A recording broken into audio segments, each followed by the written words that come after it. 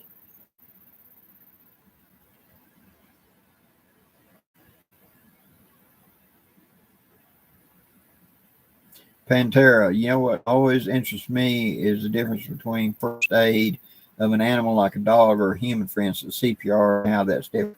Exactly. Of course, you can go get human CPR training pretty easy, but animal CPR training is a little more finicky and really a little more detailed. I would recommend taking the human CPR first. That'll give you real good working knowledge. And then go back, and there's a separate thing a lot of times they offer for children, for small children. What is done for the small children will relate a lot of it over to animal CPR because their ribs are so much thinner, you can break them so easy, and etc. And the who, the what, the where, why I would do CPR on such an animal. I got shocked and their heart stopped because they bit an electric fence that went through and it stopped their heart. You do CPR to get them going again, something like that. But yeah, that's one of those things. It's a deep discussion all unto itself. The knowing when and when not to do certain things. Jeff, I reading the GB2's book, suggested thanks. Really good book. I mean, really, really good. And like I said, I'm getting anything out of this. I'm not a buddy here. We're going to start marketing or something. It's just when I find a good piece of work that I honestly think is worthwhile to have in a collection, I bring it to you guys. And I brought Boy Scout books. I brought other people's cookbooks and stuff like that because it's something that you need, because I got a collection over here. I got a library. And I'm amassing the library for me as a reference work. And B, when I go, who gets this collection? See, when my mentor, Grouch McGowan, goes, there's a bookshelf at his cabin that's mine. These three shelves are mine. And it's the outdoor books, it's the hunting books, it's the old Boy Scout books. A lot of those books have been out of print 50, 60 years. And I've read every one of them. I'd go down and spend a weekend with him, and all I'd do is sit, be dead of winter, raining cats and dogs. He'd go over in the recliner taking a nap, and I'd be on book 3. Go down there and you read. Knowledge is power.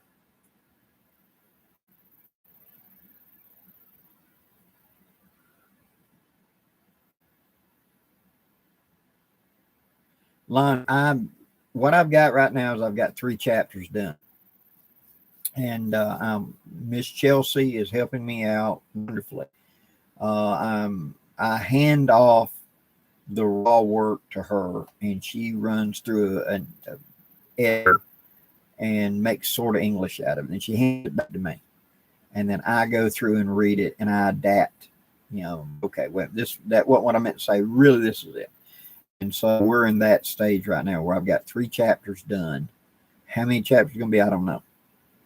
But we're going to compile the whole work, and then I'm going to run off a couple of test copies and give it to people I trust that to read it. There'll be different levels of ability because I want people that have little or no knowledge of it, and people have a depth knowledge. I'm gonna be able to read the same work and get something out of it. And do I need to add a little bit more, or do I need to back down a little bit more in certain things? And then once I get all that done, then I'll self-publish. It's going to be a step-by-step process. I ain't going to rush it, because I want it to be something hardcore. And when I'm long gone, it'll speak, so to speak. Take what I've got up here after 50 years of gathering, I can pass it on to somebody, because who knows? Might be some kid in a rough place in their life discovers a book at a thrift store or something, and it be the book that really helps them out. That would make it worthwhile to me. That would be all worth it. I'd be all in just for that.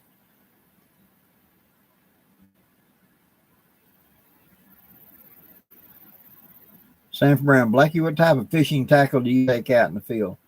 Usually, if we're planning on fishing, I carry a spinning reel like a Zipco 33 on an old rod I've had since the 70s. I carry a 8-foot fly rod with a automatic reel to hit and take up the slack, which I do more splat fishing than true fly fishing. And then I've got an ultralight spinner. And depending on what I'm seeing and what's available, that's which rod I'm going to go for. If I'm seeing a lot of surface feeding, I'm going to first initially go my fly rod. And I've got a heavy spin reel for big cats as well, depending on if we're going for that. And I will see what conditions prevail, what seems to be the primary fish source floating around, and select appropriately and go from that. And then, of course, there's a tackle box that's been divided into 2 or 3 little kits for which rod and what I'm doing. I'm really I'm not like you see these guys got a bass boat solid pack full out of me. I grew up with a cane pole, a can of worms. That was it. I got a John boat when I was a teenager, a little bitty old John boat that somebody had sunk, and I got it from, and I patched all the holes and made her float, sort of. Had to bail water about every half hour at least once. And the feet stayed wet the whole time you was in it. But canoeing or whatever, I'm not one of them that's got very elaborate. I try to stay real focused and streamlined on what I need and what I can produce food with, and after that, just have fun.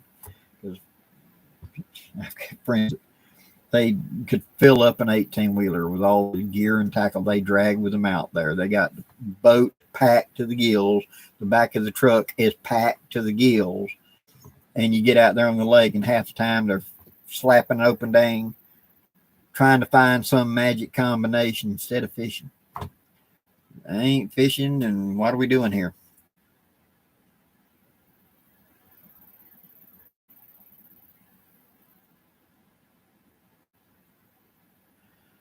All right, dances with empty. Have you ever used a pistol, chambered rifle, carbine for hunting down there, or see much need for them? I know a little about those. I've got right now a 45 Colt Model 92 clone and a trapper that I hunt with, and I've had in the past a trapper in 357. And if I was going to recommend a gun like that in a pistol caliber for that, I'd recommend 357, because the revolver cartridge is loaded up to have a cylinder and a gap and lose pressure. So they kind of compensate with a little extra powder so it doesn't lose much velocity. Okay. But when I'm not firing it in my revolver, but I'm firing it instead in a lever action rifle, which is a locked breech, and instead of a 6-inch barrel, now I've got an 18-inch barrel. I don't lose velocity. I add 300 to 500 feet per second. So what that means in English is I would take a 38 and I would put a small powder charge and a round cast lead round ball, just thumb press into the end of the case and run it through a size and die so it grips it a little. And that ball let the barrel at right at 1,000 feet per second. Well, rabbits, squirrels, small game out to 30, 40 yards, I was dead to that thing. It was like shooting a 22, pop. In the same breath, if I took a standard 38 special and I locked it in, chunk, the bullet, when it came out of the barrel with that additional velocity because of that length of barrel, was duplicating 357 out of the 6-inch handgun. And I could do anything that 357 could do out to 150 yards. Now, if I dropped a bore 357 into that rifle, chunk, I could do anything a 30-30 could do out to 150 yards. Because what is a 30-30? A 30 caliber bullet weighing 150 grains, moving at, I think it was like 2,200 feet per second. So if I remember right. What is this? It's a 36 caliber weighing 158 grains, moving at exactly the same speed. It's a 35 Remington is what I'm duplicating. And 35 Remington is a favorite bear cartridge in Maine. So I had a 6-pound carbine that big that I could duplicate a 35 Remington bear rifle out of it. I was poleaxing whitetails at 125 yards, that little bitty gun. You know, my buddies are coming out with big bolt action, 300 Winchester Magnum. I go, I'm shooting this. That little pistol popper, you ain't gonna. And then I'm the one dragging the deer out. You know, be good, know what your limitations and how to hit. Yeah. Well, guys, that's 1 hour and 56. We're going to call it quits because I greatly appreciate all you guys dropping in. Wait a minute, Gray Wolf. We'd love to see the old lever guns in action.